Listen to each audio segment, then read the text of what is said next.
Hi students, welcome to the science class.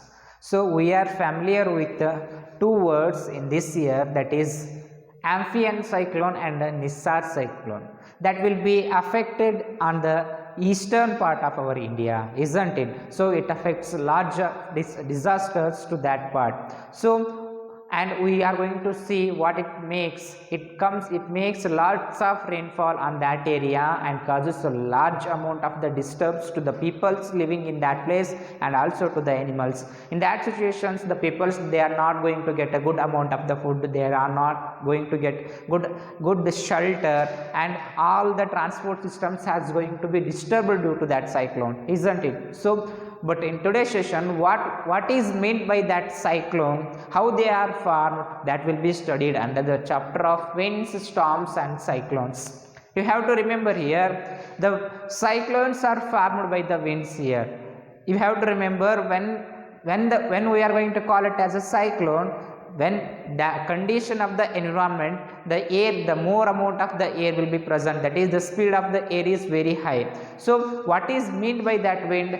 The winds are nothing but the moving air. The moving air, it is called it as a wind here. We know that air is present everywhere. The air is present in the room, air is present in the outside, but the winds, when we are going to call it that air as a wind, when it is moving. How we are going to realize that the air is moving? By seeing the fluttering of the leaves which are present in the plants, by seeing the fluttering of the clouds when we are going to spread over far to dry that clouds in a land, isn't it? By saying that some of the activities, we are going to confirm that the air is moving. So the moving air, it is called it as a wind.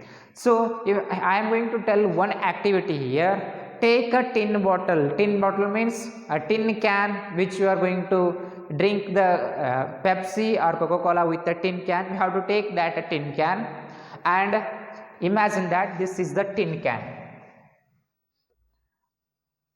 This is the tin can, isn't it? Imagine this is the tin can. So now you have to pour half of its size of water, pour half water to it, and now you have to place this tin can on a burning candle, on a lighted candle for a few minutes. What happens? The water which is present in the tin will be heated now, and also you have to remember here, in the empty space of the tin, or if there is no water is present in the tin, in that condition also, what is present in this empty space? The air is present in that empty space. Now you have to heat that tin with the help of the candle. For some times you have to heat that tin bottle until the water gets boiled, and remember that you have to close the mouth or the cap of that tin bottle very tightly in a such a way that the air doesn't pass out, isn't it? It is clear. Next, you have to take that tin bottle when the water which is present in the tin bottle will starts to boil, and suddenly you have to pour some cold water on it, and take precautions here. It is very heated material that causes some of the wrong actions on your hands. So you have to take precautions, or you have to make this activity very carefully. You have to pour the cold water suddenly on this hot tin. What happens in the structure of the tin? If you remember, if you imagine, the structure of the tin bottle will be somewhat tilted when you are going to pour some water on it. The structure of the tin bottle, it is somewhat tilted. Why it is somewhat tilted here? What happens in the tin bottle?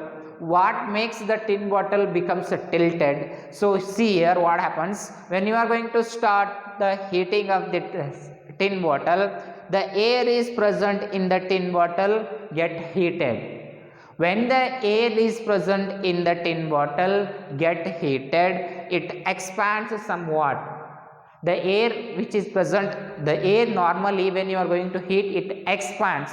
So that will be studied. That another one activity is present that shows air expands on heating. But now you have to remember here, when you are going to heat air which is present in the empty space of the bottle, it is expands, and when suddenly you are going to pour the cold water on it, the air which expands inside the bottle, it will be decreases its size due to the cold water. At that time what happens, the air which is present inside the tin bottle apply the pressure on the walls of the tin can, and that tilts the water can here. Is it clear? And you have to remember here, and another one condition which is present here, when you are going to heat the air which is present inside the tin bottle, the air pressure will be decreases. When you are going to heat the air which is present in the tin bottle, the air pressure will be decreases due to the air which is present outside the tin bottle. Due to the air which is present outside the tin bottle, when you are going to pour the cold water, the air applies some pressure on the sides of the tin bottle, and therefore it will be tilted here. So this activity says that the air exerts pressure here. This activity shows that air exerts pressure. What happens here? This heated air will apply some pressure on the inside wall of the tin bottle, and also air which is present outside the tin bottle, that also applies some pressure on the surface of the tin bottle. Therefore that will be get tilted here. The structure of the tin bottle, that is get tilted. So from this activity we got confirmed that the air exerts some pressure. And see here, I am taking another one activity here. From this activity we get confirmed that air exerts pressure. It is another one character of the air. The moving air, it is called it as a wind, and air exerts pressure. Next we are going to see another one activity here. Take a water bottle. Take an empty water bottle.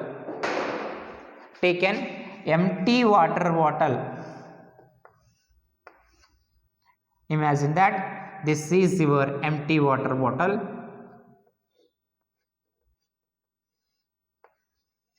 Empty water bottle. Take an empty water bottle. Place a small paper ball.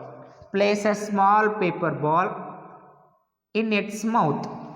Place a small paper ball in its mouth, and now you have to blow with the help of your mouth, and try to push the paper ball inside the water bottle by blowing very fast air with the help of your mouth. If you have to try to push that water ball with the help of the air by blowing the air inside the water bottle. Is it possible to push that water ball inside the water bottle?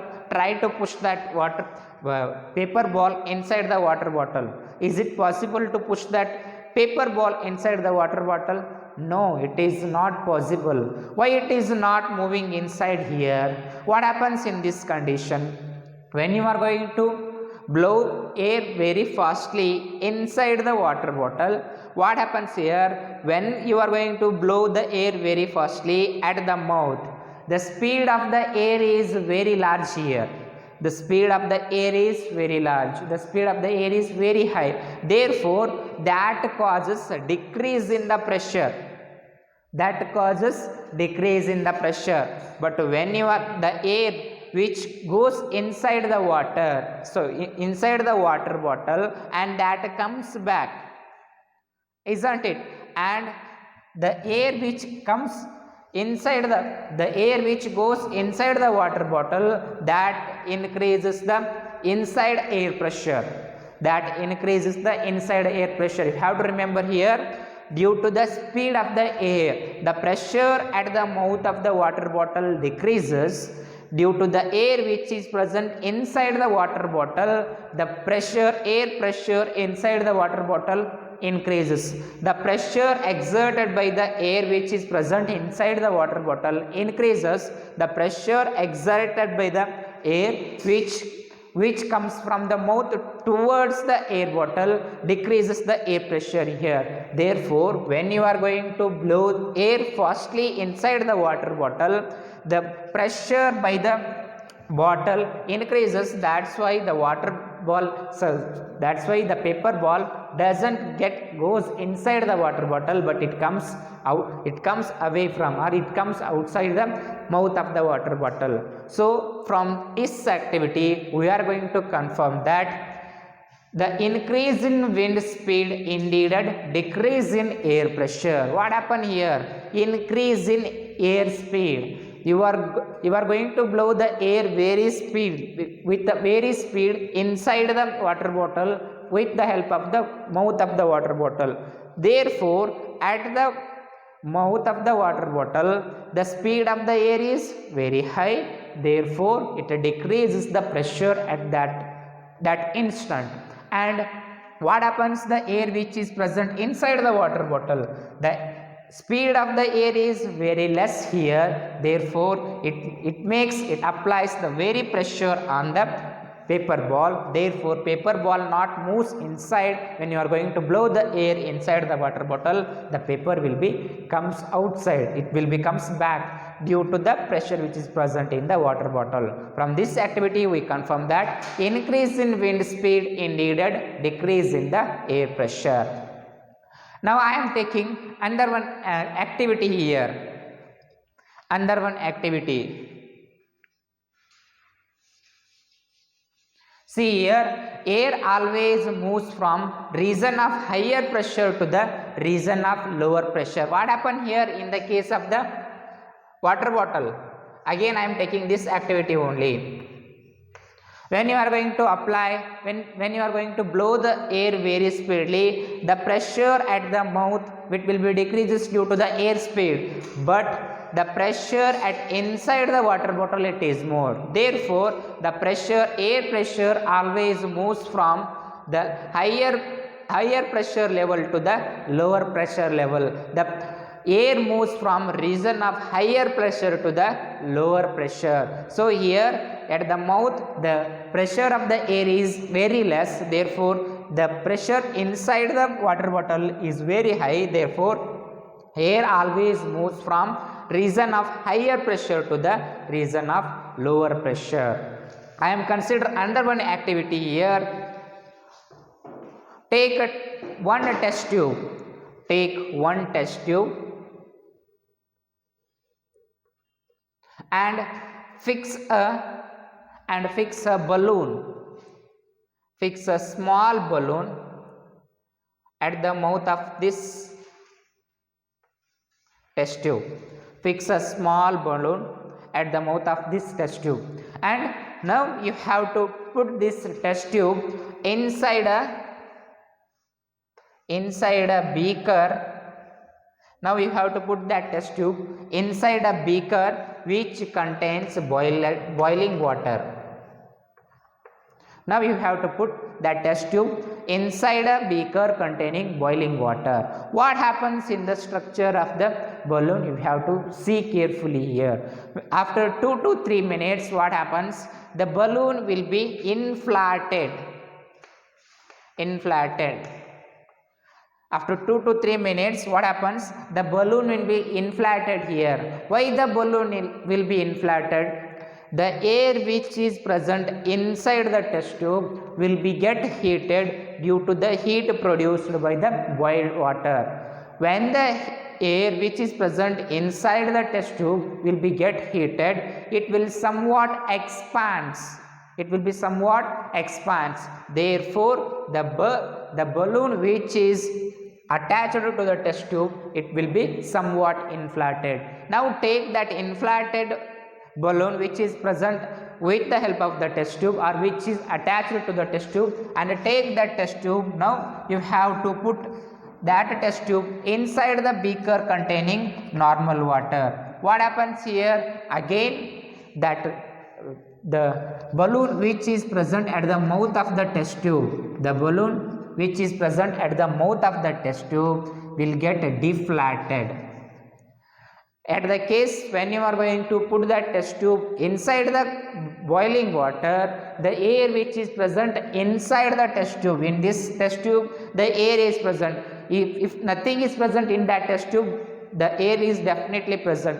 That air will be heated due to the boiled water, and that air will be expands, and that causes the inflation in the balloon which is present on the mouth of the test tube. But when you are going to place that same test tube inside the normal water, the air which is present inside the test tube will be get cooled, and that causes deflation in the balloon of the test tube. So that this activity shows that air expands on heating. You have to remember here, when you are going to apply some of the heat, when you are going to provide some of the heat to the air, that air will be expands here. From this activity we get confirmed that air expands on heating. And now I am considering another one activity here. Take two paper cups. Take two paper cups, tea cups. You have to remember, take two paper cups, and you have to tie that paper cups to a stick. You have to tie that two paper cups to a stick in a such a way that you have to tie that two paper cups in a such a way that they are present at the definite end from the center of the stick. And now you have to tie a thread to the center of the stick in a such a way that they are get balanced. So now light a candle and place one cup. You have to place this arrangement of the cups in a such a way that the one cup should be comes at the upper position of the candle, lighted candle. What happens here, when you are going to place this stick or the cup at the upper part of the candle, the air is present which is present at the light of the candle, that will be get heated due to the burning of the candle. When the air which is present in between the cup and the candle get heated, that moves upside, isn't it? That started to move at the upside angle. So what happens, that cup will be moves upper side, and this cup will be moves downward side, isn't it? It moves in a downward direction, and this cup will be moved in the upward direction. Why the cup will be moved in the upward direction? Due to the air that will comes from the air which is present in between the candle and the cup. What happen when you are going to place that candle in between the ground and the cup? The air which is present in between the cup and the candle, that will be get heated here, and that when the air which is present in between the cup and the candle get heated, that air become lighter and starts to move in the upward direction. When the air is heated, the air will be get lighter than the cool air, and that starts moves in the upward direction. That's why the cups moves in the upward direction. This cups moves in the upward direction, and this cups moves in the downward direction. From this activity, we confirmed that the warm air is lighter than the cool air. You have to remember here, in this side also air is present, but this air is not moving in the upward direction. Why it is not moving in the upward direction? Because the air which is present here, it is lightened due to the heating of the air. Therefore, that heated air, it is very lighter than the cool air, therefore it moves in the upward direction, and therefore the cups moves in the upward direction. From this activity, we get to confirm that the warm air is lighter than the cold air. So you have to remember here, always winds moves from, the air moves from higher pressure to the lower pressure region. As I told already, winds are always moves from, air is always moves from the region of higher pressure to the lower pressure. So we are going to get the winds. How we are going to get the winds? How the winds are formed here? We have to remember our earth is in the spherical shape. Our earth is in the spherical shape. So as we know already, in the equator region, we get the sunlight very straightly from the sun. Due to that, the heat is very high at the equator region. But at the polar ends, what happens? The sunlight, the rays of the sunlight will comes they are declined here. Therefore, the heat is very less. In these two poles, that is at the north pole and at the south pole, the condition it is very cold. What happens?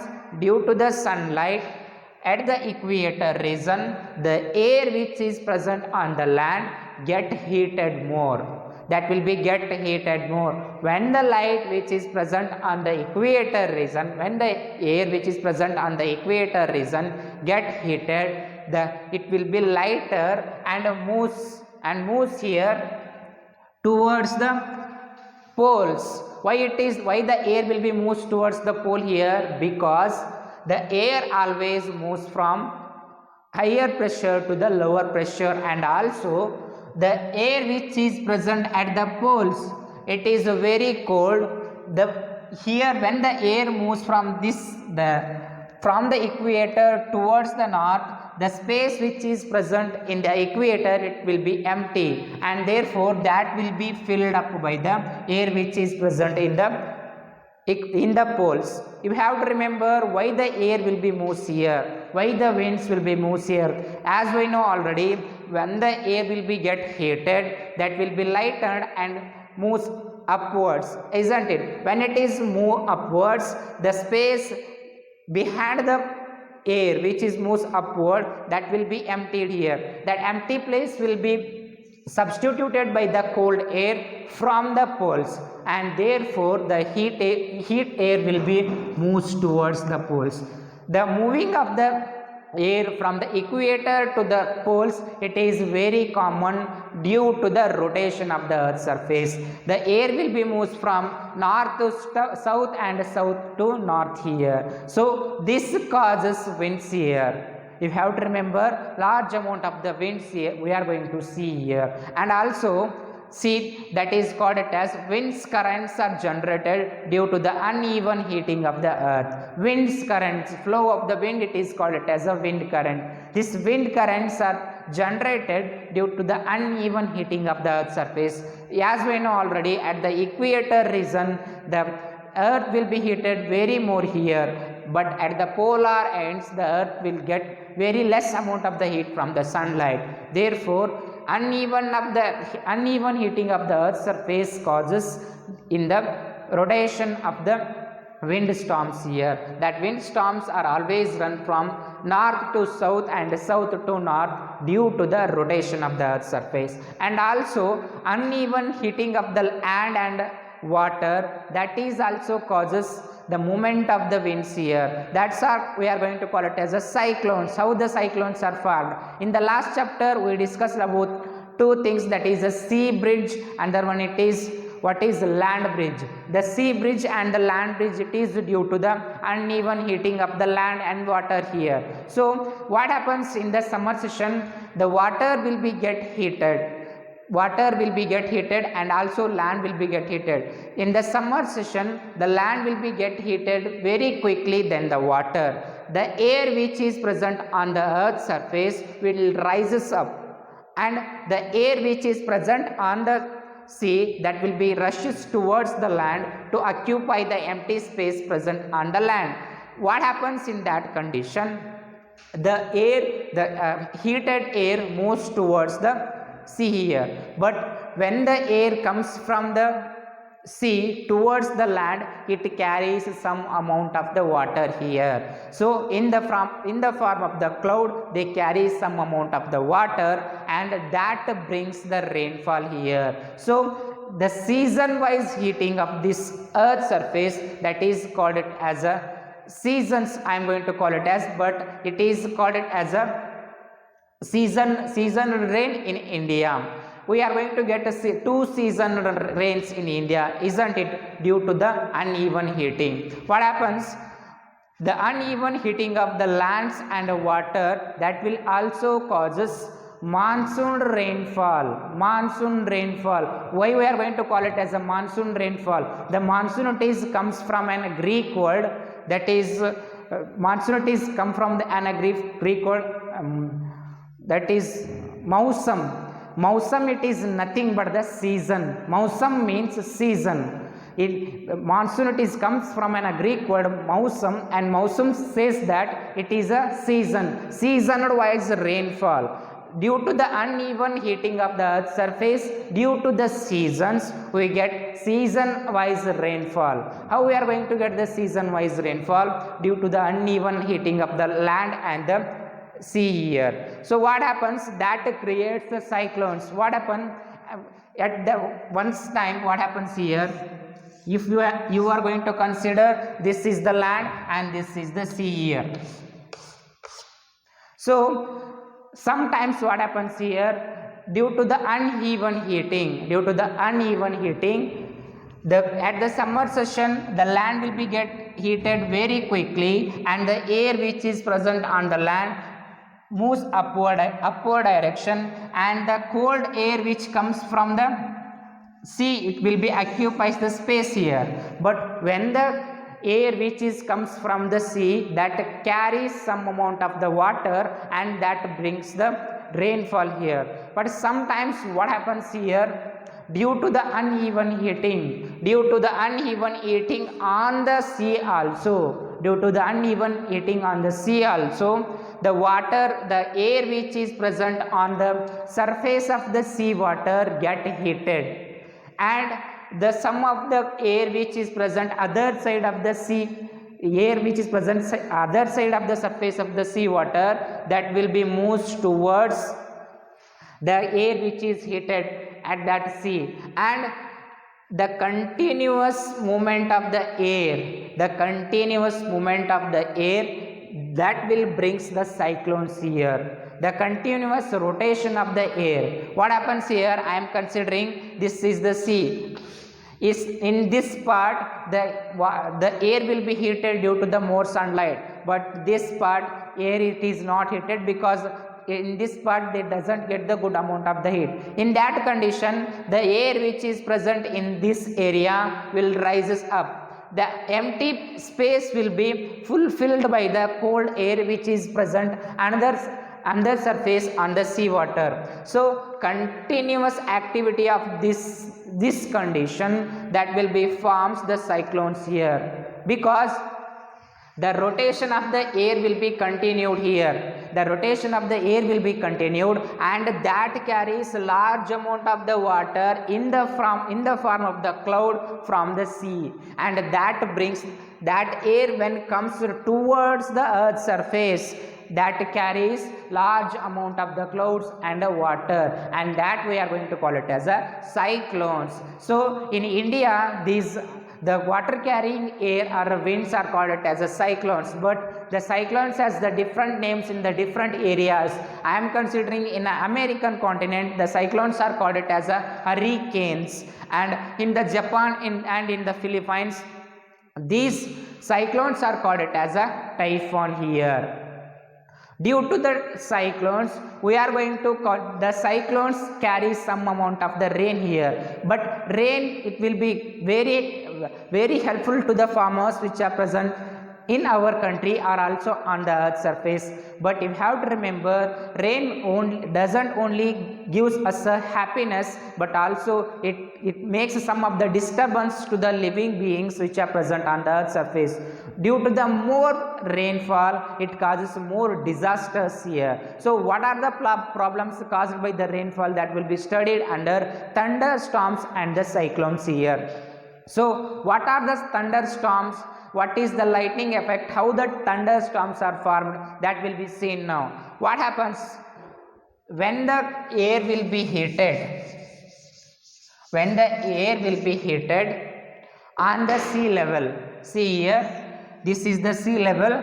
When the air will be heated on the sea level, that air will be moves towards upper side. Due to that less in the temperature, it carries some amount of the water. The water will be get vaporized here, isn't it? That will be get vaporized. So when the water will be get vaporized, it needs some amount of the heat. But when it is get condensed, the vaporized water will be get condensed and they form the clouds here, isn't it? They form the clouds. When they are going to become clouds, the heat which is utilized when it is vaporized, that will be released. That will be released here. And you have to remember here, the continuous supply of the air will be present due to the uneven heating of the water. Due to the interaction between the heat released by the clouds and the wind which is caused due to the heating of the water, that causes the lightning effect here. You have to remember, lightning causes more amount of the disasters. So the lightning, it is formed by the heat produced by the clouds. The interaction between the heat produced by the clouds and also due to the interaction between the air which comes from the uneven heating of the water, that causes a lightning effect. In higher classes you are going to see, you are going to study how the lightning will be formed and how the thunders will be formed. But these thunders and lightning causes more amount of the disasters. But how we are going to get a safety advices, or how we are going to take a precautions to get safe by the thunders and storms? You have to remember, if don't take rest when the thunders comes, or when you are present in a rainfall, don't take rest in between or inside a big tree. You have to take rest inside a small tree and avoid such conditions. In such conditions, go outside, isn't it? You have to avoid. If you are traveling in that conditions, try to avoid that traveling in that conditions, because the thunders causes more amount of the disasters here. So another one more important thing we are going to discuss, it is nothing but the tornadoes. Tornadoes are these are nothing but, these are familiar to you, because tornadoes are the wind cycles. The large amount of the wind will be formed, the cycling wind will be formed. You are very familiar with this. What happens here? Due to the uneven heating, the air will be formed, the cycling air will be formed, and that air will present, that carries large amount of the some of the things which are present on the surface due to its speed. Due to the uneven heating, the cyclone like structures or the cycling air will be formed. That air, it is called as a tornadoes. What is tornadoes? Dark funnel shaped rotating air. Dark funnel shaped rotating air. You have to remember here, it is a funnel shaped rotating air that reaches from the sky to the ground, that is called as a tornadoes. These tornadoes are not destructive in India. The tornadoes are very common in India, but these are not destructive. That causes not even very harmful effects in India, because the speed of the tornadoes very less in India. But in other countries, we are going to see some of the big of the tornadoes we are going to see that causes large amount of the disasters here. So due to the tornadoes, we are going to get cyclones here. If the tornadoes arises in the seas, what happens? They are going to make large amount of the clouds. If the tornadoes comes in the land, that causes nothing effects here. But if the tornadoes are formed in the sea, what happens? They are going to make large number of the clouds. If the large number of the clouds are formed, if the large amount of the tornado is formed, the water waves from the sea will be increases. The water waves, the size of the water waves are increases, and the peoples which are present in the coastal area are get disturbed by these waves. They are going to distract the peoples or the homes which are present at the coastal area. So for to get safetiness from these tornadoes or these cyclone effects, our satellites provides the signals or they provides information before 24 hours. With the help of that satellites we can take a precautions here. So what are the precautions which we are going to take at the cyclones time? Here they are nothing but we should follow the government instructions which they are given by the meteorological department. The meteorological department will give the information about the cyclones here in the before 24 hours. They are going to know by the satellites. With the improved technologies they are going to know how what is the effect of that cyclone, how it affects on the coastal area. So we have to follow the rules and instructions which are given by the meteorological department, and also we should keep ready to go away from that area which is infected by or which is acted by the cyclones here, because the water has a more pressure. Even we can't oppose that pressure or we can't come across that pressure. Therefore to get safety from that pressure or to get safety from that cyclones we should follow the instructions which are given by the meteorological department. And also we should store the good amount of the food which is required for that cyclones times, and we should avoid the unconditional or unusable activities in such that conditions. So by following all the instructions given by the meteorological department and taking some of the precautions, we can get a safe place by the cyclones and the tornadoes. This is all about winds, storms and the cyclones, and this completes your another one chapter, winds, storms and cyclones. In next session we are going to see your next lesson. Thank you.